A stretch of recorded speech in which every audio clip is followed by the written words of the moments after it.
All-Night Breakfast at the Midnight Owl, a solo investigation podcast RPG by Tim Roberts.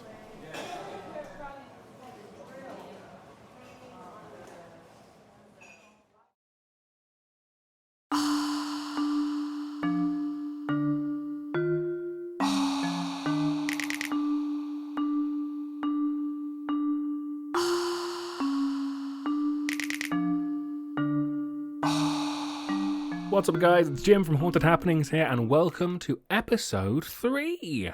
As some of you are new, let me give you a quick rundown of what's happened in the last fortnight or so. I left my job in Reading, UK, bored out of my mind running the payroll for a small firm of IT consultants. Tedious. Sold all my worldly goods and have moved out to Washington State, about 2 hours north of Seattle, in a place called West Lakes. Funny name, really. There isn't a single lake within half an hour drive here. There's not really much to say about the town on the surface. I mean, it looks like every other town up in the backwaters of America. Busy in the summer, from what the locals tell me at least, full of tourists heading off into the mountains. But right now, it's mid-November and the fog and mist is starting to roll in. The town is surrounded by rugged mountains that dominate the horizon. The view is honestly breathtaking, and the air here is cleaner than any of you have ever breathed, without a doubt, carrying the subtle notes of pine from the sprawling forest of Douglas firs that hug the area. Christ, I sound like an advert. The town radiates like a weird, idyllic charm. The main street is impeccably kept, lined with family-run stores, bars, restaurants, One road back from the main street, picket-fenced homes, crafted from aged timbers, each with its own little picturesque garden, serve as residences for the rich and the community offices, and also a few elegant and, I'll be honest, for what they are, really overpriced B&Bs. Like out here in the summer, I can imagine this is Airbnb hell. People who live it must hate it. But on the outskirts, however, the town's veneer begins to fade. Out here, there's old factories, overgrown lots, trailer parks, and a disused and eerie rail yard that mark the transition to the untamed wilderness beyond. Past the edge of the town, as I said earlier, that's where the forest rises, stretching across peaks that stand like silent guardians of ancient secrets. Life here, from what I've gathered since I've been here, moves at a slower pace. But the locals, nice bunch on the whole, warm and approachable, have been very careful with what they've said around me. We outsiders are welcomed in, as long as we don't disrupt the quiet equilibrium they've built here. But that's all been established. You're here for some new news, and I am happy to report that I finally have somewhere I can call home. I said last week I've been staying at a 24-hour diner on the edge of town, on the main road out, called the Midnight Owl. It's the most old Americana place you can imagine. A neon light sign, sweeping red-topped counter, bench seats pressed against the windows, hot coffee on tap, and a seemingly endless supply of apple pie. It is great. It's everything I could have wanted moving from the UK. Well, the owner, anyway, some update. The owner, Lily, placed a postcard in the window 2 days ago advertising a small trailer home for rent situated in the parking lot behind the diner, and I have snapped it up. So, I'm very happy to announce that I'm now living in quite a nice trailer behind a diner in the shadow of some of the prettiest mountains I've ever seen, and I am loving it. Lily is also very kindly willing to reserve a booth for me at the back of the Midnight Owl, where I can focus on my work. I can't believe it. I've literally fallen on my feet. This is beautiful. Yes, you heard that right as well. Work. Why have I come all this way, half around the globe, and what will my work be?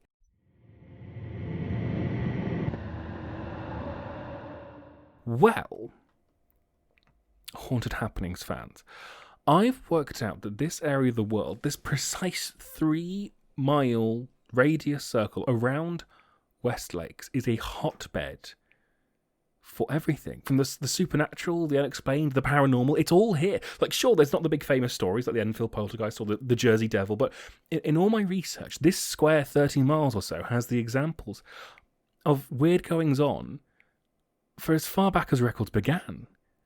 And I, with your help, dear listeners, am going to uncover the truth behind West Lakes. Welcome to the Haunted Happenings.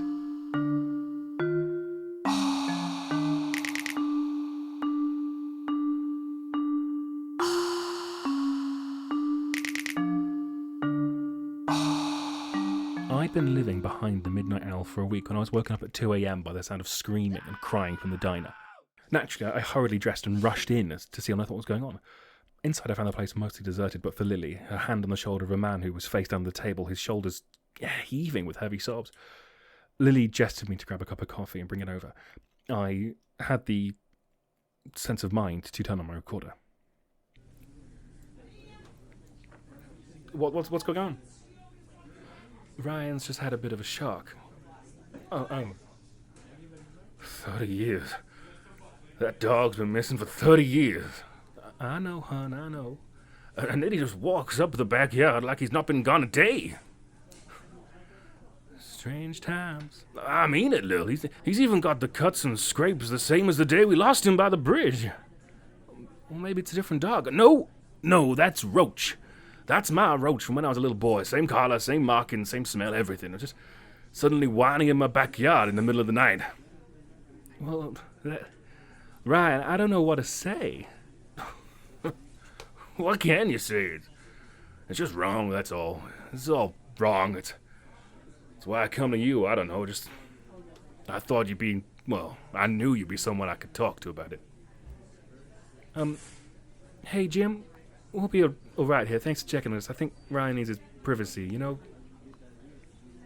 Oh, God, yes. Sorry. I'm glad your dog's back okay? Oh, he's back. I don't know if it's good or not. Jim, please. Oh, yeah, sorry. See you in the morning. This is the sort of stuff I was talking about. There was a voice in my head telling me not to get involved. This was probably just a middle-aged man going through something that he's imagined, or it was a different dog, or something. But this was all getting weird, too perfectly coincidental. And so, as I was climbing back into the bed in my trainer behind the Midnight Owl, there and then I decided I was going to investigate this to the end. This must be just the beginning of something, and I think it was. But first, a word from our sponsor. That's right, I have a sponsor this week, and it's Napster Mattresses. Now, you've probably heard a lot about Napster. You can get a Napster mattress delivered to your house free of charge for 90 days for you to have a go on with the code LOSSLEADER. And if you don't like it after 90 days, they'll come and pick it up for you for free. No purchase necessary. They will come and take it for free, delivered for free. Brilliant. Just visit napster.com/haunted happenings to get this discount. Hurry, because there is no way this company survives long enough for you all to take advantage of this offer.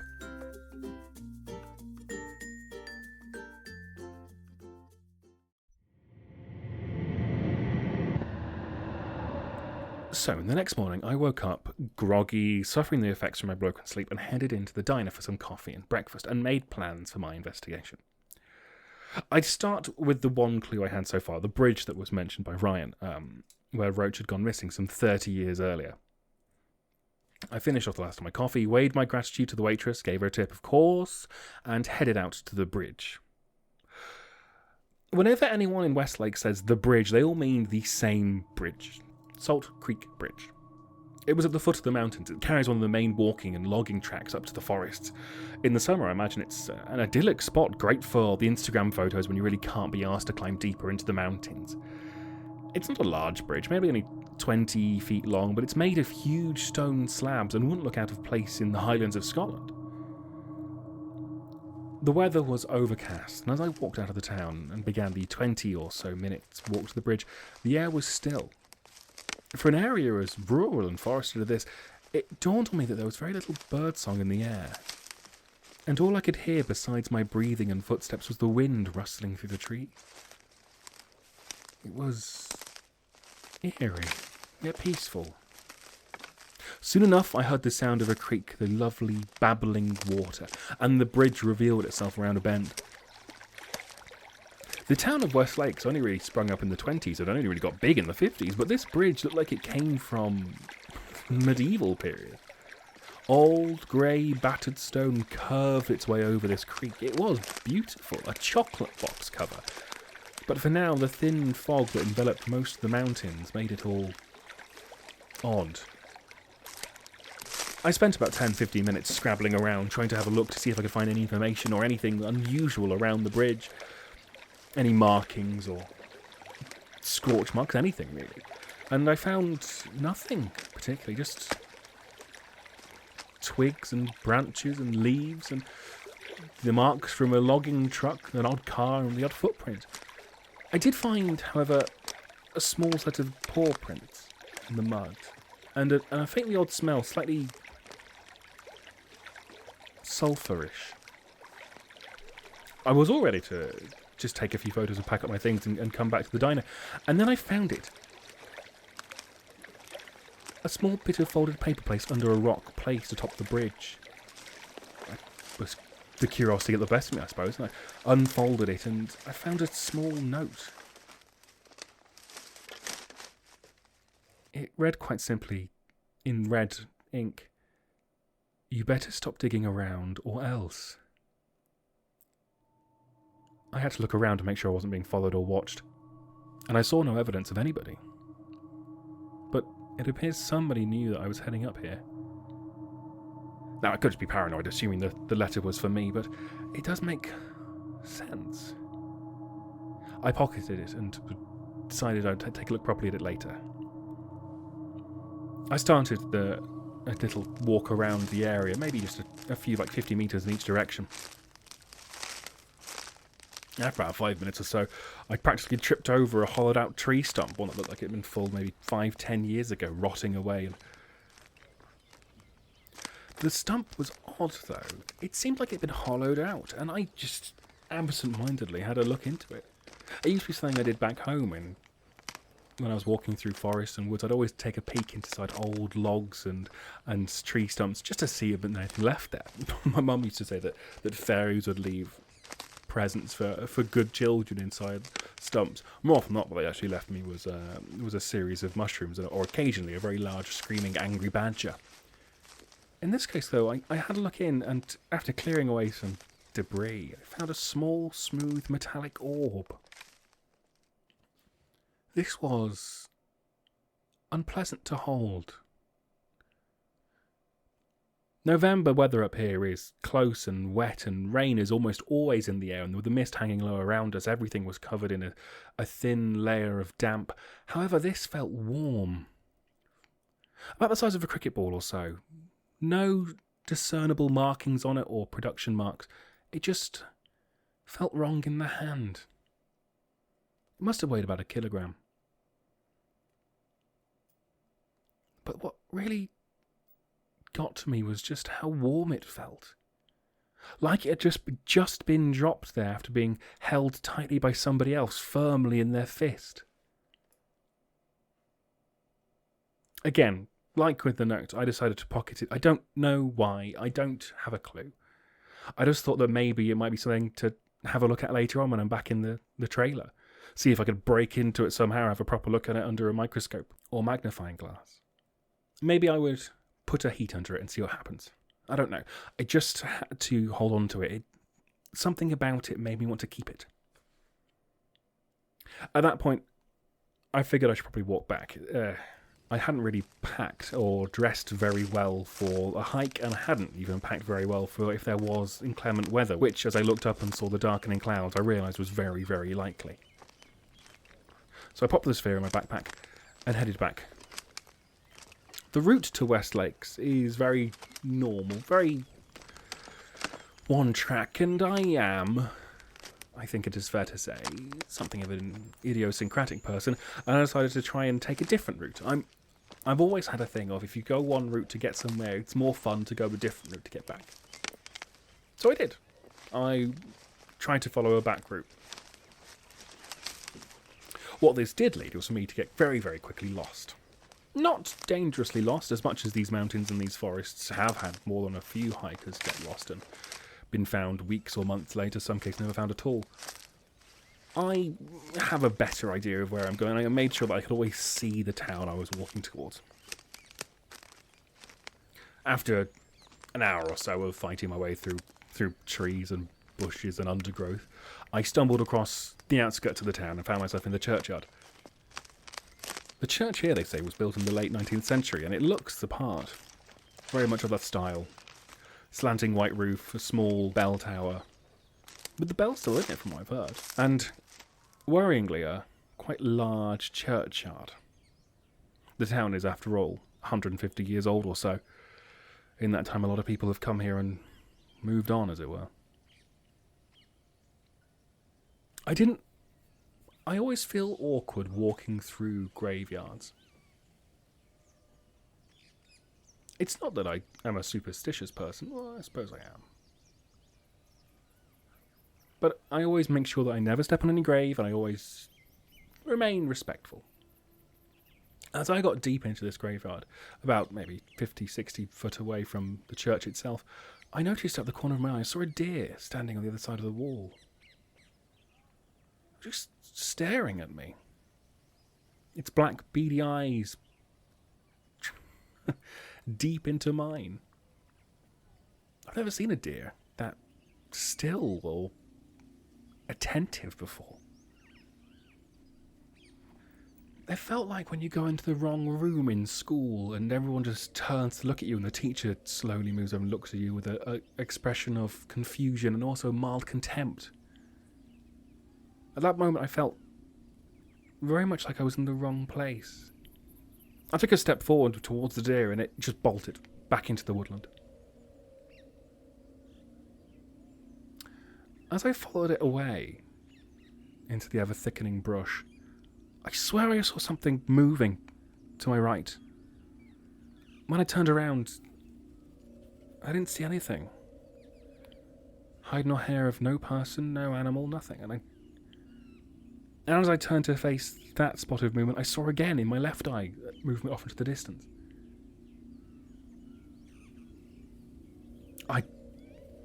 I think that there were just some kids mucking about, and the experiences of the day had just spooked me somewhat. I decided just to go back to the Midnight Owl and rest up in my trailer. Not before, of course, getting a lovely slice of cherry pie. It really is good. Anyway, that's been today. So tomorrow, I guess I'll, well, is to see if I can find any more information about this missing dog.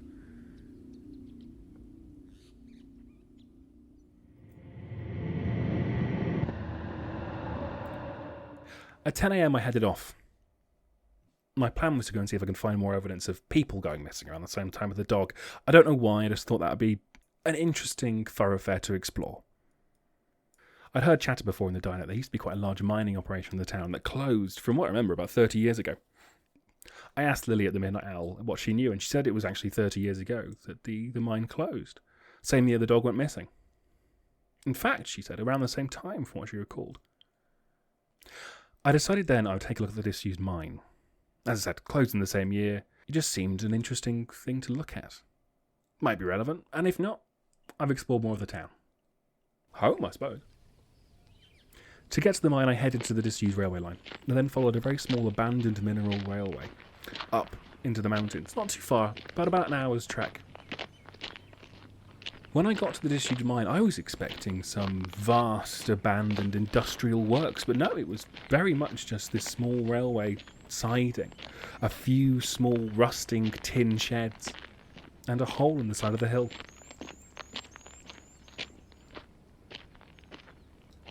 Annoyingly, there were a couple people just hanging around out there.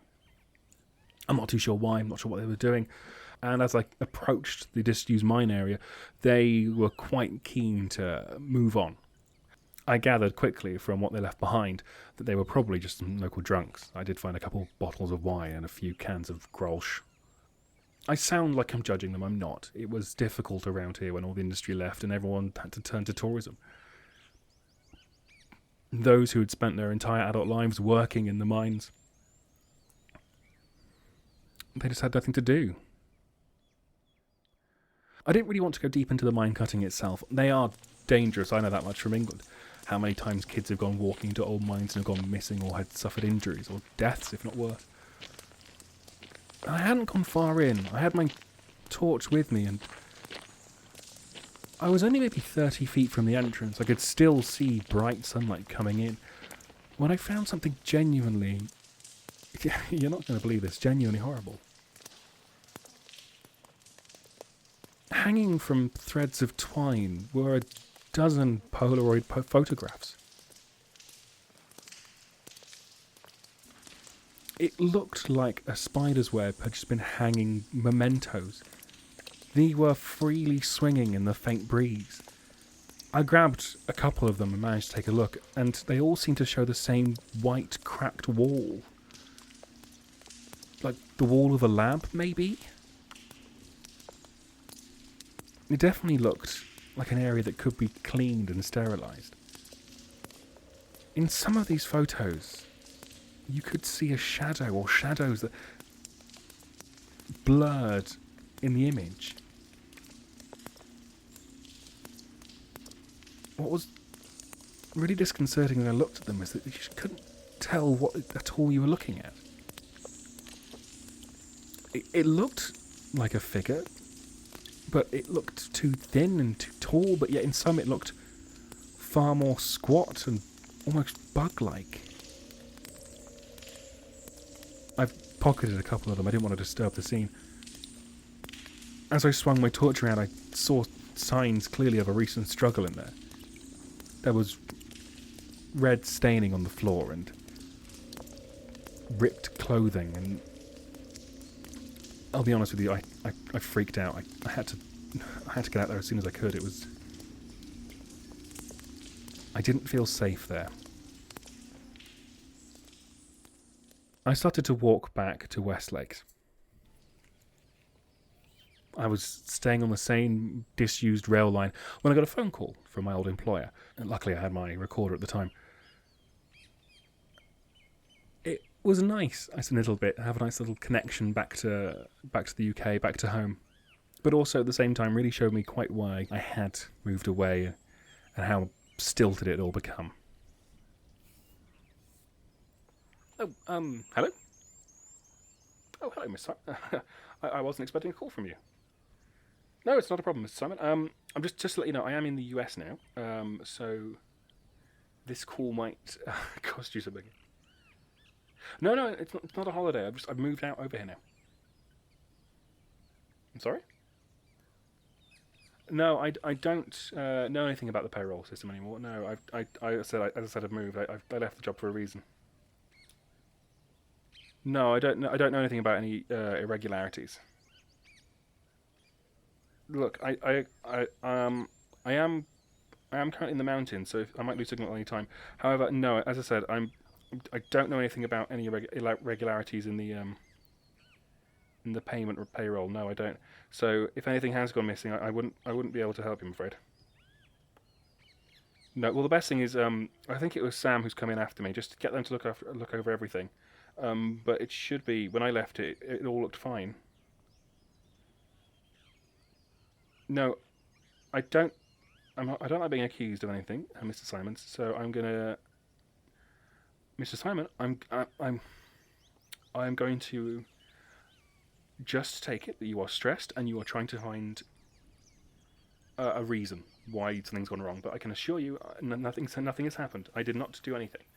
As I said, I don't know anything about any irregularities. So if you'll excuse me, I'm about to go into a tunnel. So yes. If you do need me, please let me know. You got my number. Okay. Thanks, Mr. Simon. Okay, we'll deal with that later.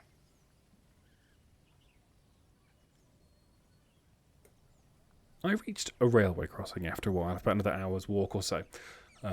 Only it wasn't the railway crossing you're thinking. It wasn't a road crossing a rail line. It was two rail lines crossing over each other. This narrow gauge mineral railway crossing over the mainline tracks. And here I saw 6 people gathering. Locals, I imagine, but I've not seen any of them previously. I didn't recognise any of them. They all sort of stood in a circle. And they weren't the same people I saw earlier on. In fact, these people looked far more well-to-do and put together. And I just was staring at them, trying to work out what they were doing standing in a circle, when I stepped on a twig. And they all shot their heads round to stare at me, and I will happily admit, it scared me. And I took a step back and I took a tumble over one of the rails and just fell on my arse. It was sore, yes. However, I very quickly got back up and dusted myself down, and when I looked over, they'd all gone. In fact, as I looked around, I realised that it was clearly a lot darker than it had been just moments before. I checked my head and hadn't knocked it. I definitely just landed on my arse. I was nowhere near anything that could have knocked me out. But when I checked my watch, I'd seen that 6 hours had gone by. And I have no idea how or why. It was just... One minute it was early afternoon. The next I was on my... next I was on my arse. And then when I stood up again, it was mid-evening. With hand on heart, I have no idea where that time went. When I got back to the Midnight Owl, Lily was there and welcomed me in and gave me a coffee. She said I looked so tired. And I suddenly was, as she said it. I felt absolutely drained, and I thanked her for the coffee, paid for it, and just collapsed into my trailer. I'm recording this about 11 o'clock at night now. I've had a little sleep and feel more like me, but I can't explain it. I'll have a think overnight and we'll see what happens again tomorrow.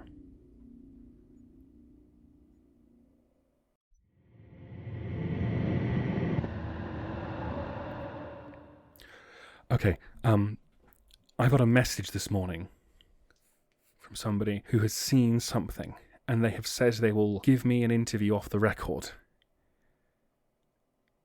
I am really excited. I've got to meet them at the town museum. I believe there's a library inside, and I think it's someone who works there, but I'm very, very excited to find out what's going on here.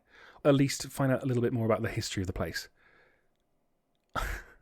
I feel a little bit like a proper researcher investigator today. I'm going to be very polite and very good. I'm going to ask all the right questions, but here we go.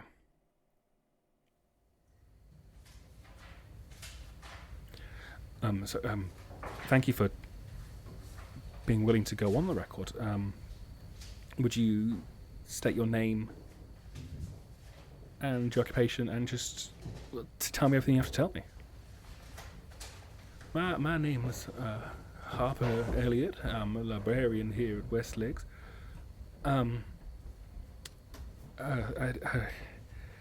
I've seen. Well, I've heard that you were. Well, I've heard you were investigating our town, and I thought I could help. As I said, I'm the librarian here, and the town museum isn't quite what it was, but we have got a lot of interesting things and tidbits, and I found something I think you need to have a look at.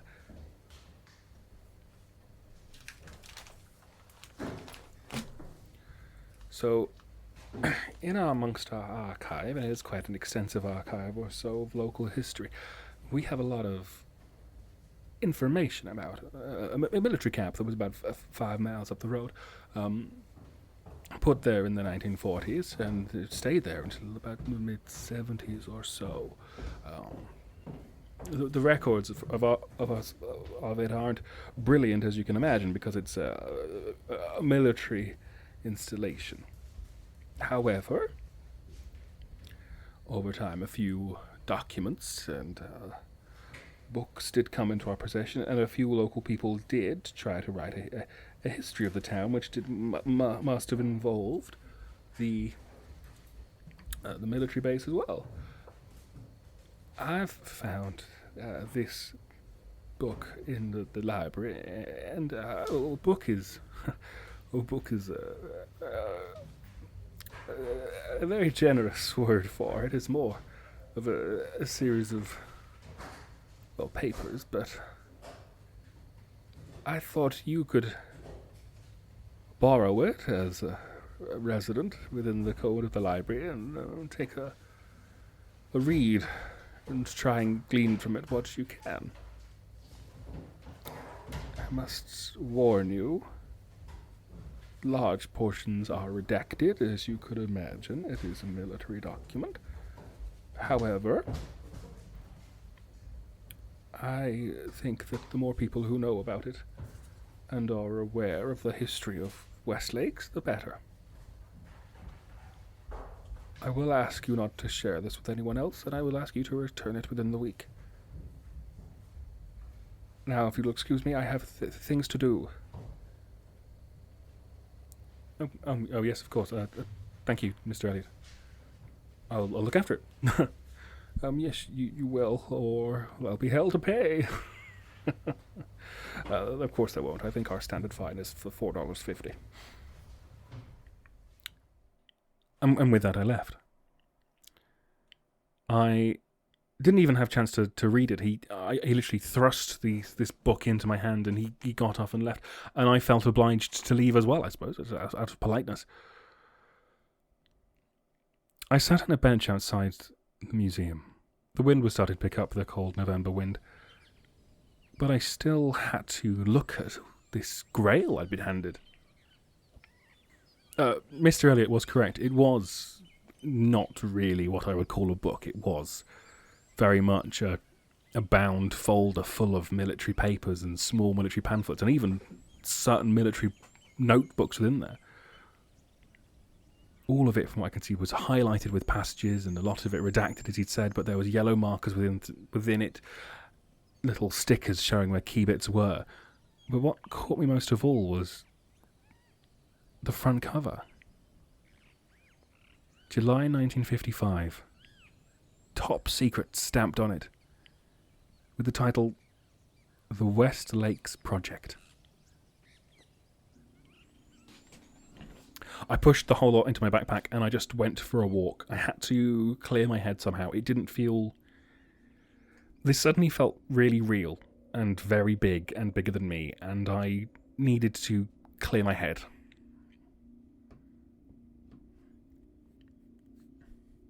I walked along Salt Creek for a while, on the back of the town.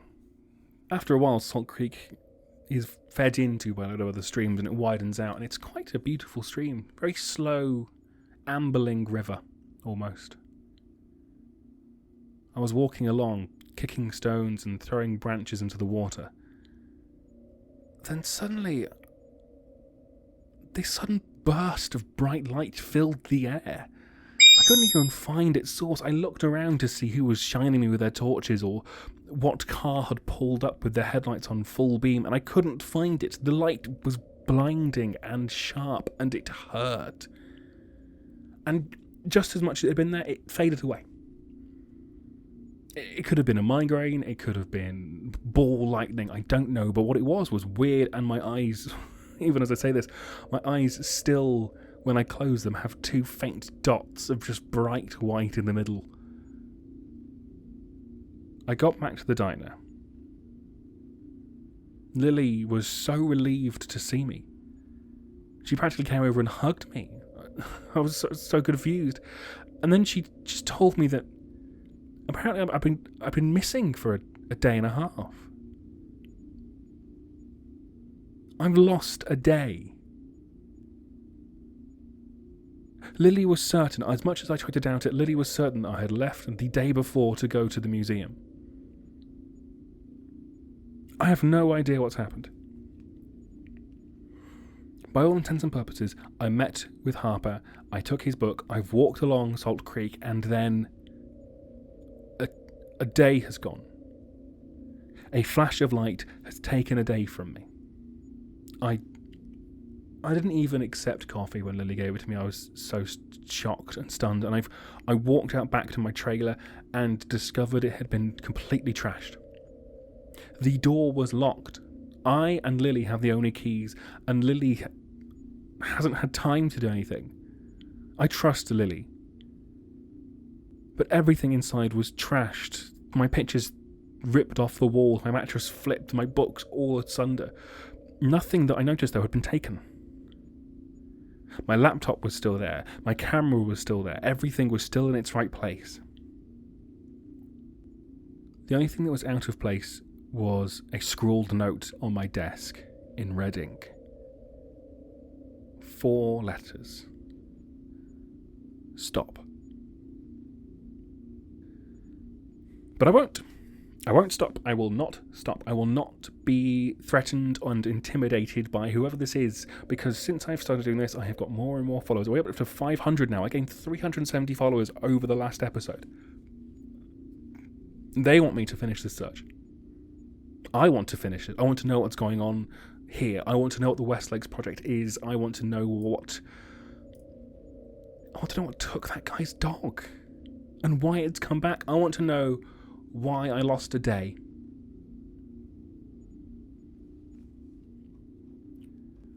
I am not giving this up. My name is Jim. This has been Haunted Happenings. You will hear from me again.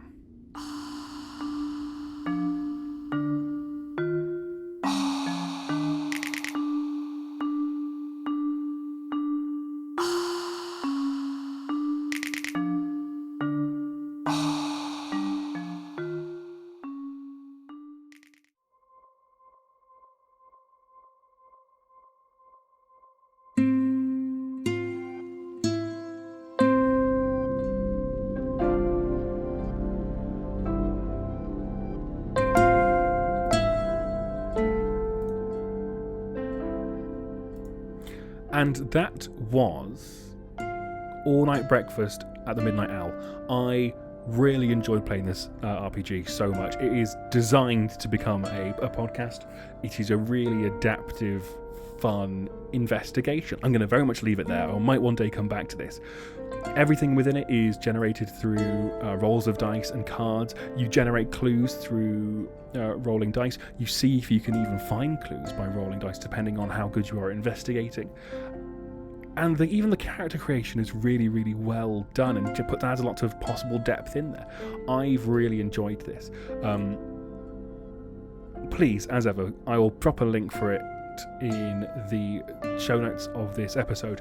Find it, play it. It is great alone. It is so good just to write it all out. And as a journaling and the one that's specifically designed to become a podcast, it really does build up a deep world. As ever, thank you so much. This has been an absolute ball to make this one. I'm really looking forward to people's reaction to it. You will hear from me again in a fortnight or so with another solo RPG. In the meantime, don't commit many crimes. My name is Unwin, and this has been My Journal and I, a solo RPG podcast.